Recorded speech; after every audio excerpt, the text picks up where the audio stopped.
This podcast represents the opinions of Tyler Barber and his guests to the show. This podcast is not intended to be a substitute for the medical advice of a licensed counselor or physician. The listener should consult with a mental health professional in any matters relating to their health or the health of a child. This is the Mayo Lab Podcast with Tyler Barber.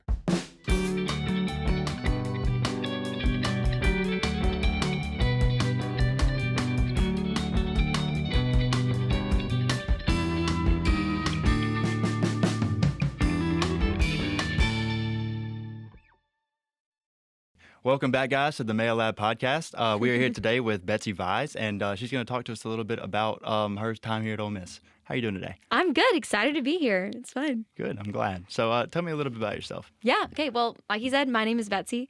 I'm from Tuscaloosa, Alabama. Before that, I lived in Auburn, Alabama. And I'm a senior, so almost done. I think we've got like 2 months left, which is crazy because it's March now. And it's been a great time. Yeah. I study Arabic and international studies. So I guess, gosh, we've already covered Tuscaloosa and Arabic. So if you can imagine, like every time I introduce myself, especially freshman year, I got a whole lot of questions. Yeah. But they're just things I love.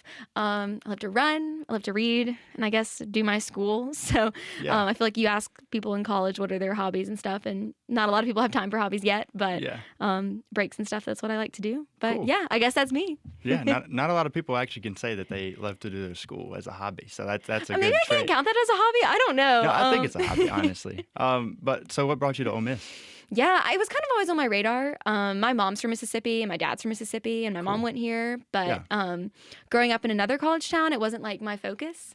But then my older brother toured it, and he didn't come here. And so I came with him for like a junior preview day, which are these like big days Ole Miss does, where there's like so many students, and sat and watched like the whole presentation. Thought it was so boring in the pavilion. And then we went on the tour with my brother. I still thought it was boring. And then we stepped into like the circle, and I was like, oh my gosh, wait. And I kind of just felt it. And like the circle, not even the Grove. Like Ole Miss is known for the Grove. We stepped into the circle, and I was like, whoa, this place rocks. But even then, I was like I think I was either a freshman or a sophomore in high school. So it really wasn't my time yet to decide. Yeah. So I kind of kept it on the back burner because I thought I wanted to go to like some small liberal arts school. Mm-hmm.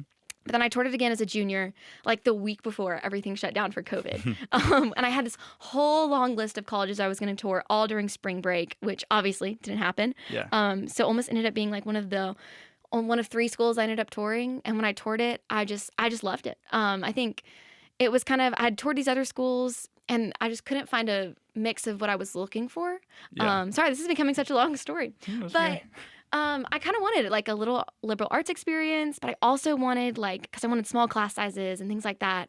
But I really also wanted to like be an SEC sorority girl at the same time. Yeah. I think Tuscaloosa and Auburn, I just grew up surrounded by that, and I kind of knew my college experience wouldn't be what I wanted it without it. So when I toured Ole Miss, I kind of just saw like I could do everything here. I could be involved in these different organizations. I could go to the Grove on Saturday. I could scream and clap at Rush Workshop practice. And at the same time, I've had classes of 4 and 3, and I've gotten to travel really far and do different things like that. So almost was staying far. It was going far through Arabic and staying really close, and just to mix everything. And so I just decided to come here. I think, too, I met a lot of people who were coming to Ole Miss at the same time, and they were so nice and welcoming. I was like, shoot, I want to be just like them. I want to be nice and welcoming and fun, and here I am, I guess. Cool. That's super cool. I could talk about it for forever, so sorry. Yeah.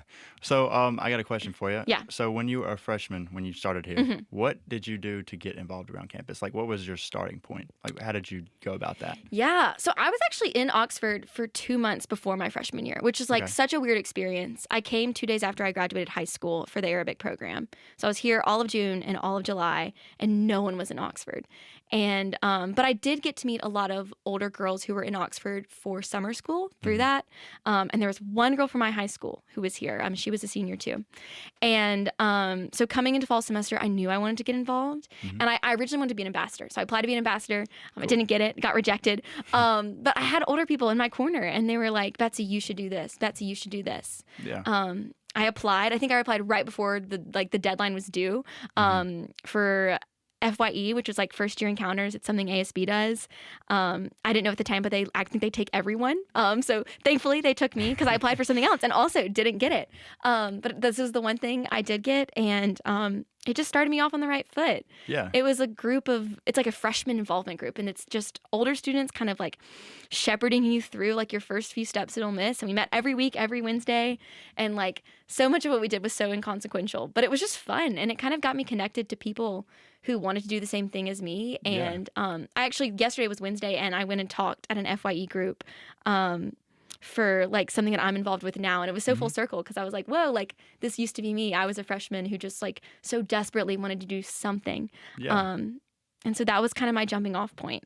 I feel like I have a lot of freshman friends. It's been such a good part of my college experience to just get to know people of all different ages. Yeah. And so all my freshmen friends, I'm like, you just have to do something your freshman year. Like if you've got the time, don't do a lot of things. You don't want to overexert yourself. But I think doing one thing is so good. It just gets you on the right foot. If you want to keep being involved for the next 3 or 4 years. Yeah. And so that's what I started with. You just reminded me of something. I was talking to Jack Walker a couple Yes, of episodes he was in back. that group. Yeah. So I was talking to him, and he said that he also had applied to get into things that he just didn't get in. Yeah. So what was your mentality kind of moving forward from when you didn't get into something? Like, how did you stay strong? It was really good for me, honestly. And I think most people who fail at something will say anything like that. Mm-hmm. I think that's something my dad instilled in me. I remember when I was a junior in high school, I like failed this English test, and he was like, "Oh my gosh, yes, I'm so glad you're failing. This is going to build your character so well." And so I'm a pretty sunny person. I call myself cup 9/10, cup is like half full or half empty, and I'm like 9/10 full. I sell things as maybe a little bit better than they are. So any failure, I was like, great, this builds my character. Yeah. And I kind of just knew there were so many opportunities that like something was going to work out, and if that didn't work out, I would do something else. And so, and I remember my ambassadors interview my freshman year. I mean, I actually did so terrible. So if I'd gotten it, it would have been bad. They like asked me why I wanted to do it, and I was like, I don't know, maybe it'll give me self-confidence. So I think too, I learned from that. Like I learned like I need to go into interviews and things like that better prepared, and I need to like know why I want to do things. Yeah. And that was so helpful too, just along the way. And one of the other things I applied for freshman year that I didn't get, I'm so glad, because I found out my friends did it and they hated it. And I was like, well, that totally worked out. Yeah. So it just, I don't know, it seems to work out. And I think I want to have a strong character. And if failure is what builds that, then great. I'm happy for that. And I mean, ask me on the days I fail, and I'm probably pretty sad. I've definitely shed a lot of tears over not getting things and cried and cried and cried. But I look back and I'm happy. And I think my memory of that, I don't remember the failures as much. I just kind of remember the next step. So yeah, that's super cool. And also, this is a segue, but you had mentioned just knowing what you're talking about when you go into things, which means just demonstrate passion for anything that you're doing. And about passions, you said you were in Arabic studies or Arabic and international studies? I'm an Arabic major, so I study the Arabic language, reading, writing, speaking, and the other thing I can't think of. And then international studies is my other major with Croft. So what piqued your interest with Arabic and international studies? So I get this question a lot. And I always say it's like a long and boring story, but I'll try to make it quick. I took a year of it in high school at the University of Alabama, basically on a whim. I wanted to just kind of get out of my high school experience, and I was able to take classes at the university. And I knew because of COVID that the only classes that were going to be in person were language classes. So I was like, I'll try something like Arabic, and they just signed me up for an Arabic class. So I took it my senior year of high school. I was never going to do it in college, and I came to tour Ole Miss, and I ended up touring the Ole Miss program, the Ole Miss Arabic program, just so I could come up here for honestly like a recruitment weekend to maybe be in a sorority.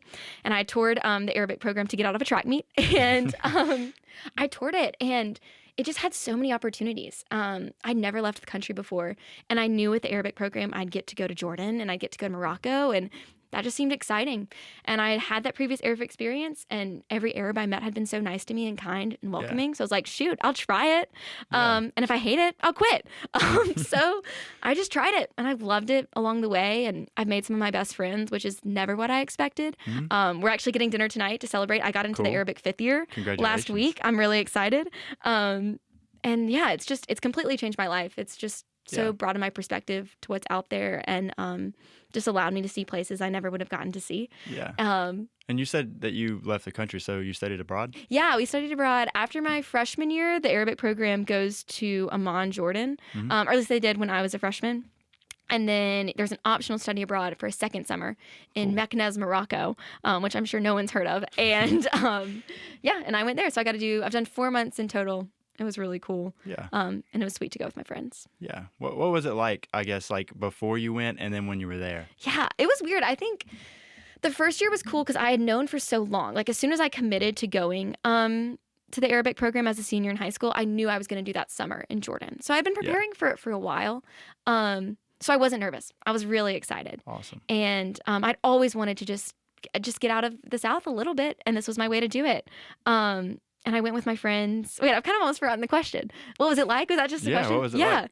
And so I thought I knew I was expecting. But it was my first time out of the country, and it was for 2 months in the Middle East, which I think maybe isn't quite normal. A lot of people can't say they've done that, so. It's a good fun fact, I guess. Yeah. But it was great. It was just, I think that my first time in like seeing any new culture, it felt like being on a different planet, a little bit, but it was lovely. I mean, I just loved it. All the food was so good. That's what my mom still talks about days later. She's like, every day Betsy would text us a picture of the food, and we'd be so jealous. It was a lot of school, because we did school all morning and studied all afternoon, but we got to go on fun trips, and it was great. It was just, it taught me a lot about myself. I think I learned how adaptable I am.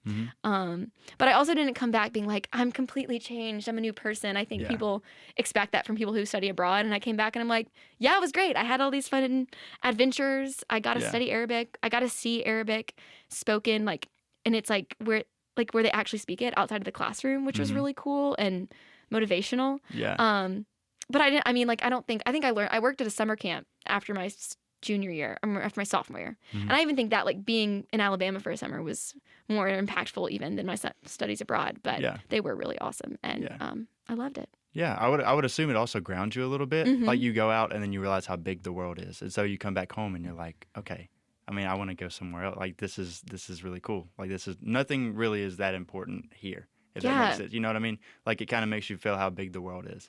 It makes the world seem big, and I think at the same time small. Like I had one experience when I came back that fall or maybe that spring. I was working the longest table, which is basically this event the university puts on where they invite people from the community to come in and sit together in different groups and talk about their different backgrounds. Yeah. And I sat down at this random table, and the woman at the table was from the same neighborhood I studied in Jordan. And it was this Al Jubayha, this most random neighborhood. And she was from the same place. And that made the world feel so small. And I think too, going to Morocco and going to Jordan, I expected it to be so different.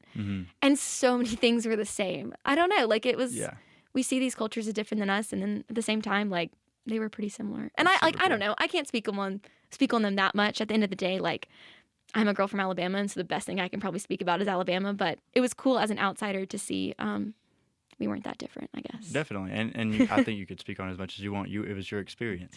Thanks. And it's actually cool that you studied abroad. My girlfriend actually also studied abroad. She went to Greece. Yeah, how was that? She loved it. And just like you said with where you were with Morocco, the food. It's amazing. Yeah, she loved the food. Did she bring you back any good, No.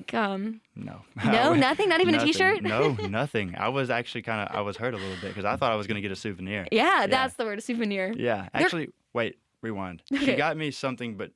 Okay, I take that back. I haven't seen it. She told me that she got me something, and I still haven't seen it. But she had taken, and this might not have been okay to do, but she took a little piece of Poseidon's tomb or temple or something. Oh my goodness. They went up there to tour it, and there was this rock on the ground, and she grabbed a piece, and she was like, I got this for you. And I was like, I don't know if that was okay to do, but none of my business. Hopefully there's no bad luck with that. But buying souvenirs for people is surprisingly hard. I feel like I was over there, and I love giving gifts, and I love also getting gifts, I guess. And trying to pick out things for my friends back home or my parents, I'm like, oh my gosh, what did my older brother want? What did my younger brother want?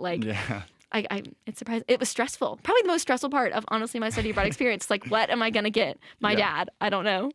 Yeah. So you also mentioned, so you're pretty involved around campus, and you've been pretty involved since you got to Ole Miss. How did you kind of balance that, time-wise, with hobbies or friends and all that good stuff? Because I can't imagine it was easy. Yeah, not well. Yeah. Not well at all. I remember going into college, and my parents were like, Betsy, you can only do 2 things. And I was like, of course. That did not happen. I think I was doing 6 things at once. Yeah, and it was, I don't know, I just didn't balance it well. And I don't know if I think I'm balancing it a little bit better now. Yeah. But it's definitely something I've learned.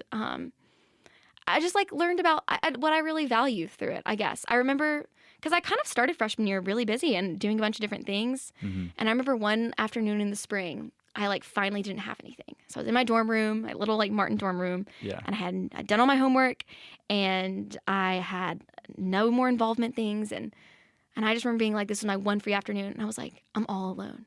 I hate this. And so then I just committed to more things. I was like, wait, I never want this like second by myself.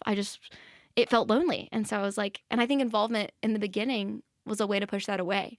Yeah. You know, it was like, if I'm so busy, I have no time to reflect on like what I'm doing, how I'm spending my days, like things that are hard. Like I don't have any time to do that because I'm just going from one thing to the next. And so like not balancing, I think almost became like a defense mechanism. Yeah.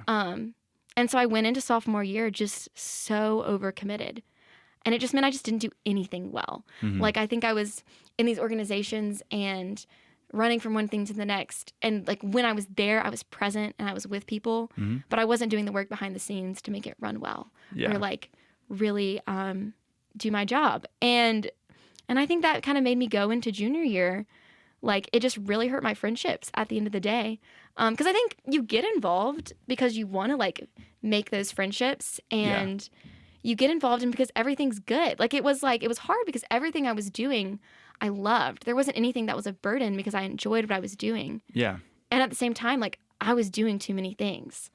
And it just wasn't good. It wasn't good for me. It wasn't good for like the people I was trying to like do things with. And I remember listening to this podcast series. It was like a sermon series about relationships. Yeah. And it was all about friendships.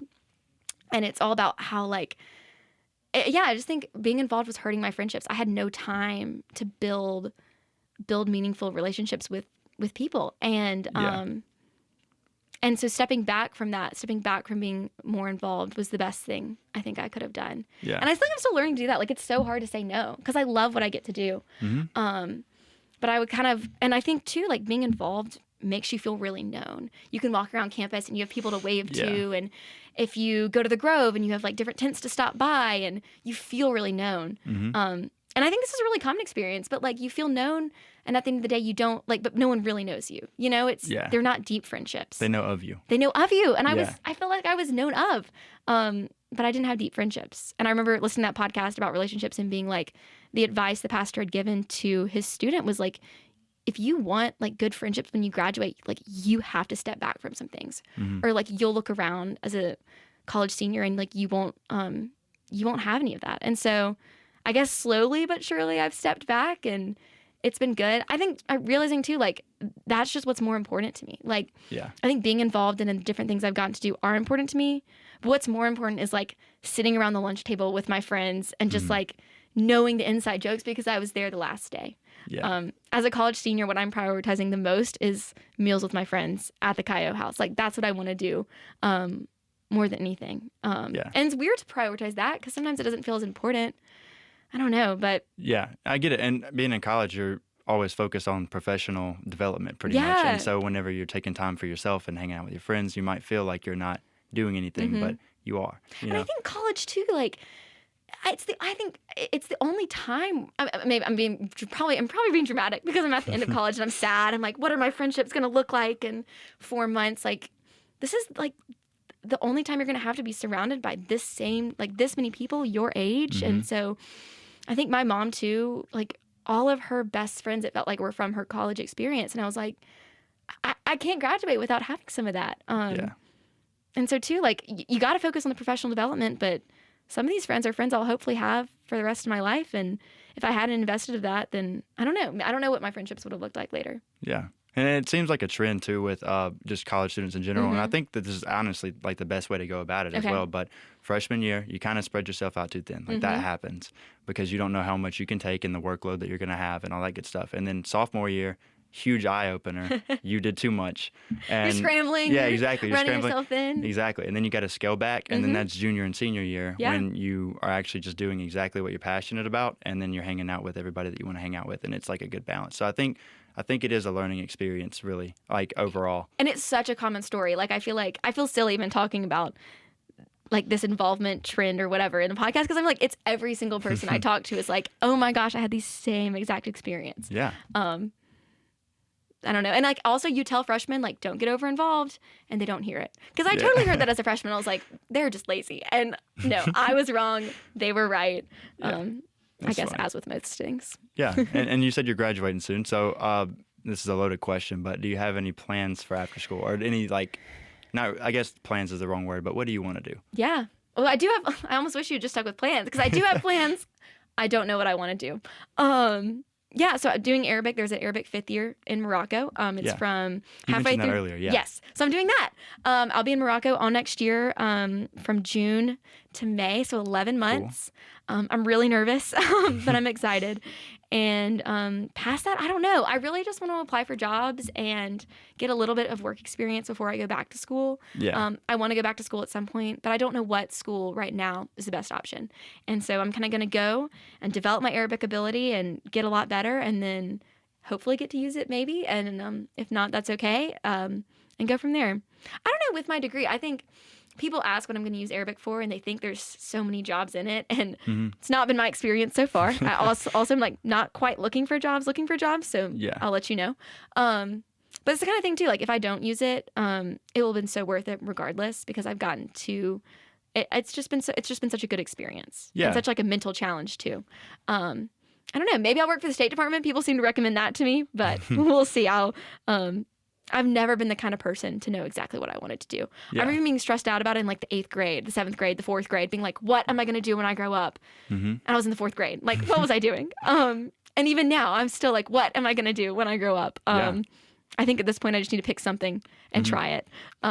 Yeah. Because that's just what you got to do. I agree. I relate to that actually really well. Yeah, what do you want to do when you grow up? Yeah, so I got my marketing degree from Ole Miss, and then I got this job like relatively pretty closely after I got my degree. And it's awesome. I mean, I love it. And this isn't really the marketing part. This is just a podcast. The podcast is really cool. Yeah. But marketing, I'm kind of leaning towards finance now. I kind of like, I don't know what it was with marketing. I think I like having a set answer to things. And marketing is really broad. You know, it's creativity. You don't really know what's going to work, so you test different things. And that's cool. You know, I still enjoy it, but I found out that I enjoy having an answer more. Have you always been really creative? I've been... Yeah, I mean, I used to make like music back in high school, so I do enjoy the creative side or the creative side a little bit, but I do like having a set answer. So I've realized that finance is kind of what I'm leaning towards now on like, I guess, way in the future profession. But yeah. What made you realize you liked having a set answer? You said, when did I realize that? Or what made you? I got to say, I think it was like doing marketing for a little bit. And I realized that there really wasn't anything that I could like. There are definitely things you can do, but then you start trying different things and they're not working, and you're like, this should be working. I swear it should be working. And you look at the numbers and they're just not. And just the uncertainty of marketing is what kind of made me realize that I wanted an answer. Yeah. You know what I mean? But yeah, that's kind of my story as well. So I understand not really knowing what you want to do. I feel like I wish I did. I think it'd be so nice. I'd like to have a direct path. I think that's been some of my regrets doing international studies is they tell you when you get into it, you're like, you can do anything. I was like, yes, that's exactly what I want. I want to like have so many options. Yeah. And now as a senior, I'm like, wait, I just wish I had picked a direct path because I just want to be able to see the future a little bit more clearly. Yeah, I understand. The uncertainty is scary. It always is. Did you feel that as a senior in college? I did. I feel like it's everyone. Like everyone I talk to is like, I don't know what I'm doing. Now or next year or 3 years from now. But I think that plays a part in me getting my second degree as well because I graduated in May. Yeah. And that was really sad for me. And I found a way to, I guess, stay back around campus. But I got a job here too, so it's really awesome. It worked out. And are you getting your MBA or are you getting your master's in marketing? I'm getting another bachelor's. Okay, cool. Yeah, I didn't get to the MBA. It was unfortunate, but I'll try again in the future. But yeah. That's what my plan is. Cool. But thank you very much for being a guest today. That wraps up pretty much everything. I feel like we've gone everywhere and around and hopefully landed the plane somewhere. Yeah, definitely. But thank you very much. Yeah, thank you for having me. I appreciate it. Yeah, and everybody just stay tuned for the research report, and we will see you guys shortly.